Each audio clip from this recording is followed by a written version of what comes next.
নমস্কার বন্ধুরা, আজকে আমরা এই ভিডিওতে আলোচনা করব সুকন্যা সমৃদ্ধি যোজনার ব্যাপারে। তো বন্ধুরা, এই সুকন্যা সমৃদ্ধি যোজনার তরফ থেকে একটি নতুন আপডেট সামনে এসেছে। তো এই সুকন্যা সমৃদ্ধি যোজনায় একটি নতুন নিয়ম লাগু হতে চলেছে। তো সেই নিয়মে কি বলা হয়েছে সেই ব্যাপারেই আজকে আমাদের এই ভিডিও। 1 অক্টোবর থেকে বদলে যাচ্ছে সুকন্যা সমৃদ্ধি যোজনা এর নিয়ম।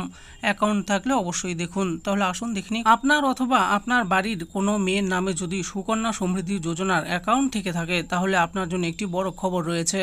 এনএসএস এর অধীনে খোলা ক্ষুদ্র সঞ্চয় স্কিমগুলি চালিয়ে যাওয়ার জন্য নতুন নির্দেশ জারি করেছে অর্থনৈতিক বিষয়ক বিভাগ। এই নতুন নিয়ম আগামী 1 অক্টোবর থেকে কার্যকর হবে।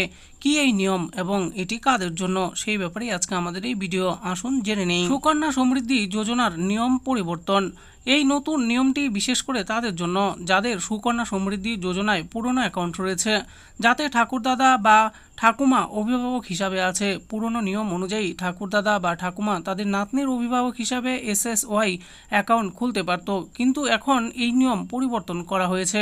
এখন শুধুমাত্র মেয়ের আইনিগত অভিভাবক বা বাবা মা অ্যাকাউন্ট খুলতে এবং বন্ধ করতে পারে। নতুন নিয়ম অনুযায়ী যাদের পুরনো অ্যাকাউন্ট এবং অভিভাবক হিসেবে ঠাকুরদাদা বা ঠাকুমা রয়েছে তাদের অ্যাকাউন্টে অভিভাবক সংশোধন করতে হবে। আগামী 1 অক্টোবর থেকে এই প্রক্রিয়া শুরু হবে এবং এটি করা বাধ্যতামূলক। কিভাবে আপনারা এই মৌলিক তথ্য আপডেট করবেন এই বিষয়ে বিস্তারিত তথ্য প্রদান করা হয়েছে। আসুন জেনে নেই কিভাবে আপডেট করবেন আপনারা।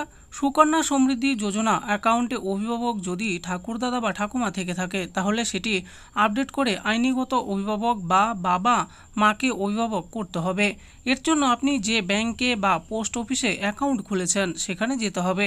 এরপর অভিভাবক স্থানান্তর সম্পর্কে সেখানের কর্মীর কাছ থেকে জানতে হবে। ব্যাংক বা পোস্ট অফিস আপনাকে একটি অভিভাবক স্থানান্তর করার ফর্ম দেবে, সেটিকে সঠিকভাবে পূরণ করতে হবে এবং প্রয়োজনীয় নথিপত্র যেমন মেয়ের জন্ম প্রমাণপত্র, এসএসওয়াই পাসবুক, অভিভাবকের পরিচয়পত্র ইত্যাদি এর কপি যুক্ত করতে হবে। একটি ফর্মের মধ্যে পূর্বের অভিভাবক ঠাকুরদাদা বা ঠাকুমা এবং সংশোধিত অভিভাবক বাবা বা মা উভয়ের স্বাক্ষর প্রয়োজন। এরপর আপনাকে সেই ফর্ম জমা করতে হবে। ফর্ম এবং প্রয়োজনীয় নথিপত্র জমা দেওয়ার পর ব্যাংক বা পোস্ট অফিসের কর্মী আপনার আবেদনটি যাচাই করে দেখবে। প্রয়োজন হলে তারা আপনার কাছে আরও অতিরিক্ত তথ্য চাইতে পারে। যাচাইকরণ সম্পন্ন হবার পর আপনার অ্যাকাউন্টে অভিভাবকের তথ্য আপডেট করে দেওয়া হবে। তো বন্ধুরা, দেখে নিলেন আজকে আমরা এই ভিডিওতে আলোচনা করলাম সুকন্যা সমৃদ্ধি যোজনার ব্যাপারে। তো বন্ধুরা, এই সুকন্যা সমৃদ্ধি যোজনায় কিন্তু একটি নতুন নিয়ম লাগু হতে চলেছে। তো সেই নতুন নিয়মে কি বলা হয়েছে সেই ব্যাপারে এই ভিডিওতে আমি আলোচনা করেছি। আশা করি ভিডিওটি আপনাদের ভালো লেগেছে। আর এই ভিডিওটি যদি আপনাদের ভালো লেগে থাকে তাহলে অবশ্যই একটি লাইক করবেন। আরও এরকম নিত্য নতুন স্কিম ও আপডেট সম্পর্কে জানার জন্য আমাদের এই চ্যানেল গভর্নমেন্ট স্কিম প্রো চ্যানেলটিকে অবশ্যই সাবস্ক্রাইব করবেন। আর এই ভিডিওটি দেখার জন্য আপনাদের সকলকেই অসংখ্য ধন্যবাদ।